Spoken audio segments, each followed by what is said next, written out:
que se acerca una fecha muy peligrosa, que es el 9 de mayo, cuando los rusos celebran el triunfo que tuvieron frente a la Alemania nazi, justamente ahí en San Petersburgo.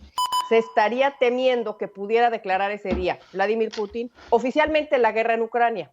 La información internacional con Adriana Braniff desde Miami, Florida. Central FM. Equilibrio. Mi queridísima Adriana Braniff, te saludo con muchísimo gusto el día de hoy, martes 3 de mayo. ¿Cómo estás, Adriana? Muy bien, Pedro. ¿Tú qué tal estás? Tenemos mucha información. Si quieres, hablamos un poquito de Rusia y también hablamos un poquito de los migrantes cubanos que están saliendo despavoridos de la isla. ¿Te parece? A ver, háblanos un muchito de ello. A ver, échale. Bueno, mira, para hablar de lo que está sucediendo en Rusia, me llama la atención lo que se conoce que dijo el Papa. Lo que dijo el Papa, que dijo que si Vladimir Putin no se detiene, pues entonces está dispuesto a reunirse con él. Putin ya visitó al Papa en el 2019 y ha dicho que ha tratado de buscar esta entrevista justamente con Vladimir Putin, pero no lo ha logrado, no le ha contestado. Sí ha hablado con Zelensky, pero dice que no piensa ir a Ucrania porque lo importante y lo primero que tiene que hacer es hablar con Vladimir Putin, lo cual me parece una estrategia entendible, por supuesto. Hay que acordarnos, y lo hemos platicado tú y yo, Pedro, que Rusia es ortodoxa. Sí. Ya se reunió el Papa ya, no se reunió, pero habló por teléfono con el líder ortodoxo y lo que dice en esta entrevista que conocemos el día de hoy el Papa es que él no puede hacer mucho, el ortodoxo, para detener esta guerra, porque dice que cuando habló con él, los primeros 20 minutos se dedicó a justificar la guerra. Entonces, pues esto te habla de que ahí es un diálogo de sordos. Ellos dos, tanto el Papa como el líder ortodoxo ruso, tenían una reunión que no tenía nada que ver con la guerra para el 14 de junio, que se iban a reunir, pero están ya pensando que mejor no lo van a hacer porque podría darse una señal ambigua. Eso por un lado. Y por otro lado, lo que platicábamos ayer, Pedro, que es importante poner atención a las declaraciones de lo que dijo la bisnieta de Nikita Khrushchev, que seguramente esto te apasiona mucho a ti, dado que te encanta la historia, porque esta, que es una académica, es la bisnieta de Nikita Khrushchev, pues dijo que el mundo está en mucho más peligro hoy que la vez pasada, que estaba también en peligro de una guerra mundial, que fue durante la guerra de los misiles, en plena Guerra Fría. Te estoy hablando de 1962, porque dice la bisnieta de Nikita Khrushchev, que fue el líder de la ex Unión Soviética, dice que aunque el juego de palabras entre él y entre John F. Kennedy, que era el entonces presidente de Estados Unidos, estaban hasta el tope, cuando estos dos se dieron cuenta que se podía llegar a una guerra mundial, que era muy probable, entonces desescalaron. ¿Y cuál es el problema hoy? Dice la nieta de Nikita Khrushchev, que ninguna de las partes está dispuesta a desescalar. ¿Cómo ves, Pedro? Pues mira, creo que, creo que el conflicto está lejos de terminar. Creo que el Papa podría bien ser una influencia como, pues siempre lo ha sido el Papa Pancho, y no solamente este pontífice en específico, ¿no? Sino la figura del Vaticano en una posible negociación.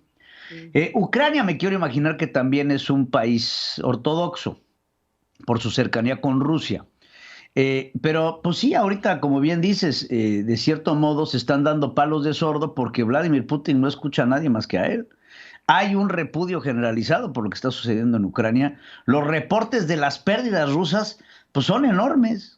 Están reportando los ingredientes militares de que arriba del 60% de las tropas y las fuerzas de tierra de Rusia están en Ucrania y que la mayoría de ellas hoy están inutilizadas, lo que inclusive deja a Rusia en una posición muy incómoda ante el posible enfrentamiento con alguna otra nación. Vamos, en términos de administración de bienes de guerra, pues digamos que Rusia no lo está haciendo muy bien. Pero ya se ha convertido esto en un capricho, que es un capricho de Vladimir Putin que, por lo que hemos visto, llevará hasta las últimas consecuencias, Adrián. Ahorita que sacas el dato, pues se habla del dato de que está perdiendo Vladimir Putin un general por semana. Imagínate, un general por semana. Y bueno, está el tema de la salud de Vladimir Putin, que ya venía, esto está caído en el terreno de la especulación, por supuesto, porque no hay nada oficial de parte del Kremlin, pero tiene mucho sentido lo que se está diciendo ahí en los pasillos del Kremlin, que se filtra a la prensa occidental, que tiene problemas de salud. Hablan concretamente de Parkinson y de cáncer y se está hablando de la posibilidad de que pudiera someterse a alguna cirugía y en dado caso, pues quien se quedaría, también cae dentro del terreno de la especulación, quien quedaría al mando de Rusia y por supuesto al mando de esta guerra, pues es el jefe de espionaje de él, una persona muy cercana a él. Dicen que es el arquitecto, imagínate, el arquitecto de la estrategia militar que está llevando a cabo Rusia. Y bueno, para ya pasar el tema de los cubanos, nada más decir que se acerca una fecha muy peligrosa que es el 9 de mayo, cuando los rusos celebran el triunfo que tuvieron frente a la Alemania nazi, justamente ahí en San Petersburgo, y que también esto cae en el terreno de la especulación. Se estaría temiendo que pudiera declarar ese día Vladimir Putin oficialmente la guerra en Ucrania, porque él no lo ve como una guerra, él lo ve como un operativo militar. Pero al decir que oficialmente que esto ya sería una guerra, pues ya estaríamos hablando de un mayor número de soldados rusos que pudieran estar ingresando a Ucrania. Pero bueno, esto es lo que se dice y lo que quería poner sobre la mesa de lo que estamos viendo con Rusia, Pedro. Si quieres, el otro tema, ahora que el presidente de México va a viajar a Cuba la semana que entra, pues hay que decir que se dan unos datos que me parecen muy interesantes, que te los quería traer aquí en este espacio, donde se habla del tema de la migración, por supuesto, el tema de la migración y lo que quería, aquí tengo es una información que me llamó la atención. Los cubanos están llegando a Estados Unidos ahora, fíjate, a pie y no en balsas, como usualmente se ha hecho desde hace 60 años cuando Fidel Castro llegó a la isla y empezó este éxodo de cubanos, muchos de los cuales en balsa han llegado a Miami. Pero ahora lo están haciendo por tierra y están llegando a Estados Unidos a través de nuestro país, de México. Y hay varias razones por lo que está sucediendo esto. Uno, pues la política de represión de la isla, que ya lo sabemos. Hubo una manifestación en julio en contra, la más grande que se había dado en contra del gobierno cubano. No vamos a entrar en ese detalle porque no tenemos tiempo, pero los que se manifestaron están hoy en la cárcel enfrentando penas hasta de 5 o 10 años. Bueno, eso por un lado. Otro lado está el escalamiento de las dificultades en la isla, que ya sabemos que la situación está desesperada, no hay comida, la inseguridad, todo esto. Y por otro lado está una nueva medida de Nicaragua, amigo de Cuba, ya sabemos, que elimina las visas para los cubanos.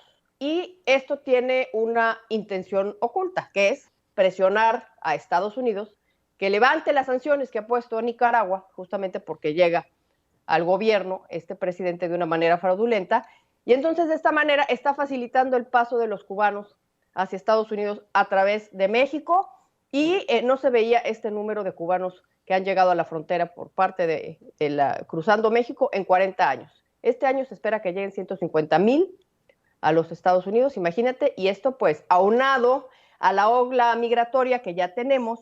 Marzo marcó un mes récord en personas que fueron detenidas ilegalmente en la frontera. Y entonces, por supuesto, tenemos ahí a Greg Abbott, que es el gobernador de Texas, donde ya amenaza con declarar esto una invasión, que sí tiene mucho fondo, porque declarar esto pues es darle un poder constitucional a algún gobierno, en este caso al gobierno de Texas, para a declarar una situación de guerra y entonces poder detener, poder deportar, tener más facultad para actuar en contra de estos cubanos. Entonces, pues, este es el tema que me parece interesante, que quería platicar contigo, ahora que el presidente de México va a Cuba, y está el tema de los cubanos que están huyendo de la isla, por supuesto, y AMLO respondiéndole al gobernador de Texas que escuche mejor la canción de los Tigres del Norte, que habla sobre Estados Unidos quitándole el territorio a México, y que después hablan antes de que declare esto una invasión, Pedro. ¿Cómo ves todo este asunto? Pues se me hace también interesante, te pongo otro tema sobre la mesa, Adriana, creo que lo acabas de explicar muy bien, pero la Cumbre de las Américas. Claro. Esta conversación que tiene López Obrador con Joe Biden, en donde le solicita López Obrador a Joe Biden que incluya a los países no democráticos dentro de esta cumbre a festejarse, y pide que vaya a Cuba, pide que vaya a Venezuela. En una de esas, el que debería de no ir sería México, ante todo lo que estamos viendo, ¿no? En una de esas nos van a sacar de la lista también, ¿no? Ya escuchaba así al presidente diciendo que le dijo Joe Biden que lo iba a pensar. Por supuesto que ya lo tiene más pensado que nunca. Cuba ha ido solamente a 2 cumbres, ahora que lo sacas a colación, a 2 cumbres, la pasada, la de Panamá y la de Perú, pero usualmente no va, usualmente no está invitado, justamente porque se está hablando en esas cumbres de cosas que no tienen ni idea de qué se tratan, que es derechos humanos, libertades, democracia, y entonces pues ahora sí que serían el patito feo de la reunión. Vamos a ver qué pasa. En una de esas, en vez de invitar a Nicolás Maduro, invita a Juan Guaidó, que es el que reconoce a Estados Unidos como legítimo gobernador, presidente de Venezuela. Esto se va a poner bueno y ya nada más para finalizar, esta declaración, Pedro, que a ti y a mí nos cala en el fondo del hueso porque vivimos de este lado de la frontera.